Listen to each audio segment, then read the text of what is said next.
Greetings everyone, this is P and welcome to yet another episode of MW2 Noclip videos. So, today we have one of the less favorite levels of mine, the Exodus level. However, there are interesting things we can see in it. So yeah, we will find stuff to see, it won't be as boring as you may think. So this is a pretty monotone level, if I can describe it this way. It's just street fighting on this rich neighborhood. So yeah, it's pretty interesting to see stuff in it. Let me just disable fog, R fog 0. There we go. This should be better for us to see. Okay, let's just ignore the any AI dialogues that may get in the way. Now, we don't have much to see here in the beginning though. We just have some basic map design, like not a narrow, just a street with bushes covering the out of map areas and hedgerows and those fences and stuff. We can just go backwards from the beginning of the map of the mission. We can see that there's not much out of map. As you can see, it's just the regular out of map gap end or whatever. So yeah, just very basic design for the out of map parts. Now let's see behind those buildings from above. There's not much to see here. There's this corner over here that I never actually bothered to notice. This is the first time I noticed this. It looks really similar to the Wolverines neighborhood that we found in one of the previous videos of ours.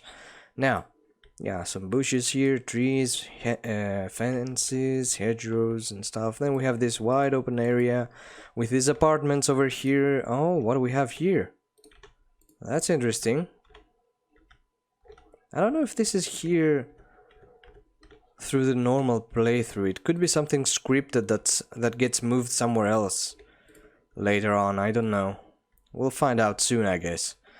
Anyway, we will just keep looking for interesting things to see. Oh, we have this parking area that we can't access from this area over here. Yeah, not much to see. Not much to see, really. Just regular out of map areas. Oh, we can see that the skybox gets in the way. We'll get to the next parts later. You can see the skybox is acting weird. I know exactly why this happens, but yeah, it's kind of hard to explain. There's no reason to explain it also.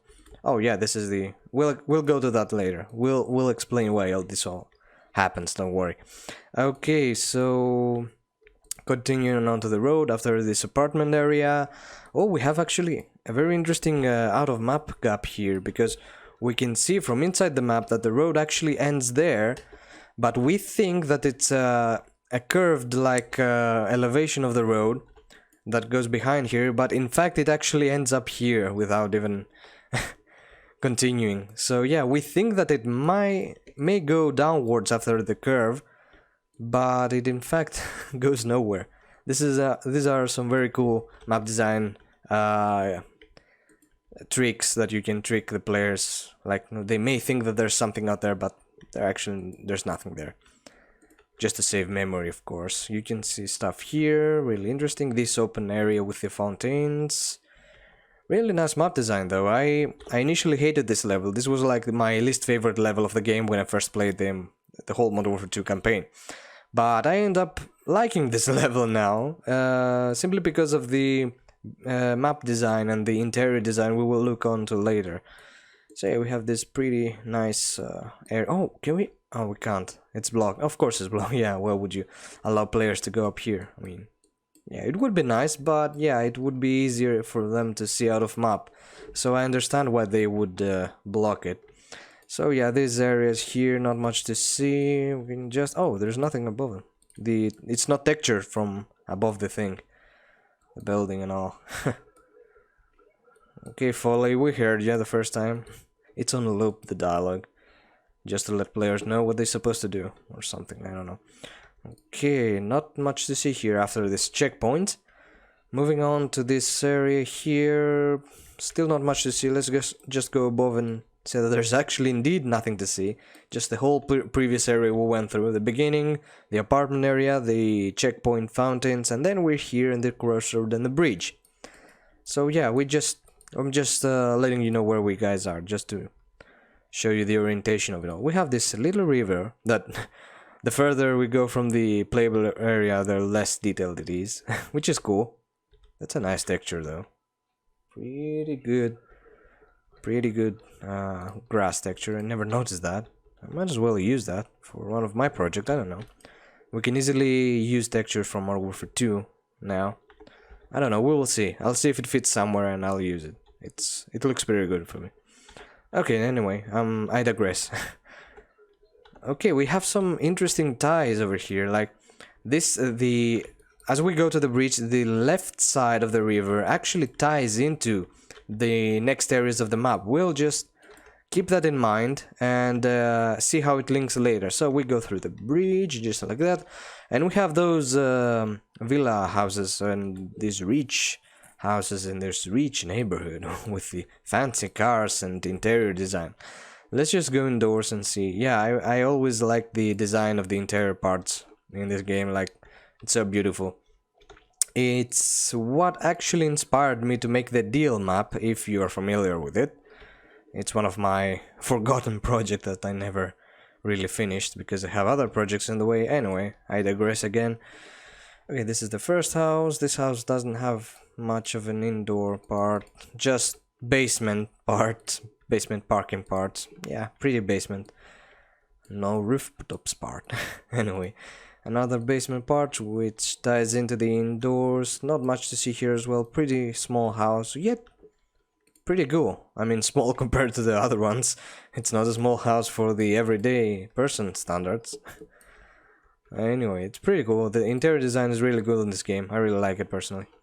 Anyway, moving on to the last house. We saw this one briefly, and this one, and this one. Then we go to this one, which is the final one, and it's the one we spend most time in, which is also the most detailed one in terms of interior designs. I have a list of those furniture models. I did some porting, some model porting for them, and I'm pretty familiar with it, with them, all of them. Also, one of these models, let me just find the right... Yes, this model appeared, of course the remaster version of it. This model appeared in the Modern Warfare 2019 campaign, in the part where we encounter the Russian commando who beats up the father of the girl, or whatever that sequence was. So yeah, we see a remastered version of this furniture, which made me immediately think that this is directly used from Modern Warfare 2 Remastered, which came like 1 year later, and it was pretty accurate. Anyway, I digress a lot in this one, because there are not many things to see. So anyway, I just hope it's interesting for you guys. Anyway, we have this wine cellar, or whatever it is, this bar, pretty cool stuff. We have the pool area, which we see when we exit the building. And we can see that we can go in it. There's a script that slows us down when we get inside it. We can get in the pool. Of course, we cannot crouch or prone. You can see, I briefly could see under it, but nothing happens. There's no visual like effects when you go under it, if you manage to go under. So if I go prone and try to dive into it, I will immediately go back to stand position. Scripts like that are easy to make. I make those myself as well. It's a pretty common thing, and there's not much time put into it, because if they were going to put some interesting visuals for the underwater part, it would be something like Modern Warfare 3. There's a DLC multiplayer map where you can go under the pool. It's pretty interesting. So yeah, going back to Noclip, and we have more out of map areas to the right, but we don't actually go here. We go to the left. Okay, just no more HUD for us to get annoyed from. Yeah, we have the ZPUs, which are... Wait. Oh, okay, I got lost. Okay, these are the ZPUs we destroy in this golf park or golf court or whatever it is. Not sure how they're called. Yeah, we have these enemy drones. I think they're drones. Yes, they're drones. They're not actually NPCs. They're fake NPCs. Drones are fake NPCs in Call of Duty map design. They're just there to simulate fighting. Yeah, we can actually get a closer look to that. Why not? I mean, you can see this wide open field course. Like, You have those background buildings without background.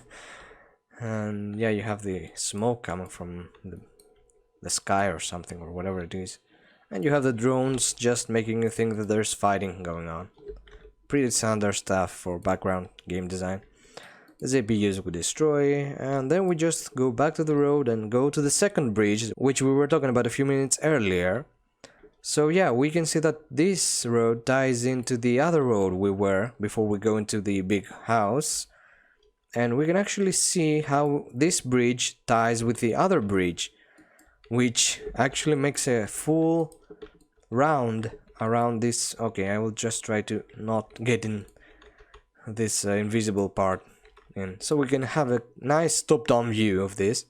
We can see this is the area we came from. This is the first bridge, then the houses, then the big house, the pool behind it, then the ZPUs, and then go back to the street. It's pretty interesting because I never actually knew how this was, the geography of this. Like, it's really interesting.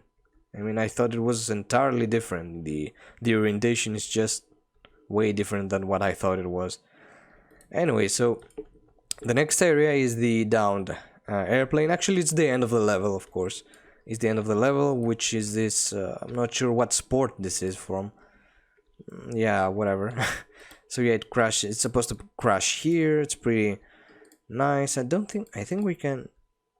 No, I don't think the game allows us to go in here. No, I don't think they do. No, but it's pretty cool. It's pretty well designed. Of course, we have nothing behind the corner. You can't go there, of course, I think. Oh! Okay, press the wrong button. I pressed the wrong button once again. Anyway, you can go and see out of map, I think. I mean, we can just try and see some tiny holes that lead to the out of map area, like the gap behind the road, but yeah, it's pretty hard to see it.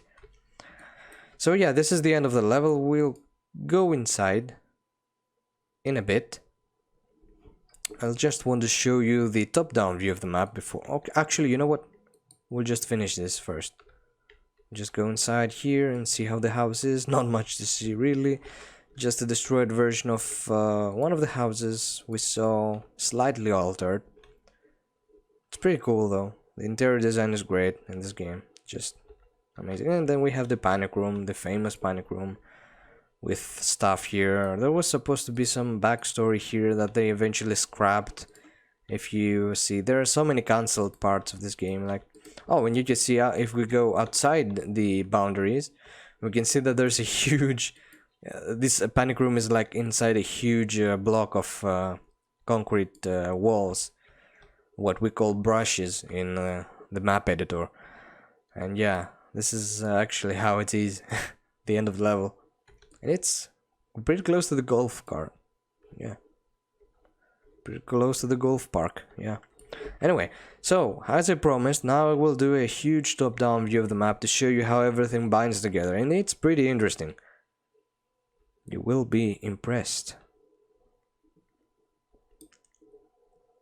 There we go. Okay, so this is basically the whole level. This is basically the whole level. You can see the beginning here. The first roads, the apartments, then the bridge, the rich houses, and then the plane crash. I'll show you something. You can see that the crash over here is right close to the beginning.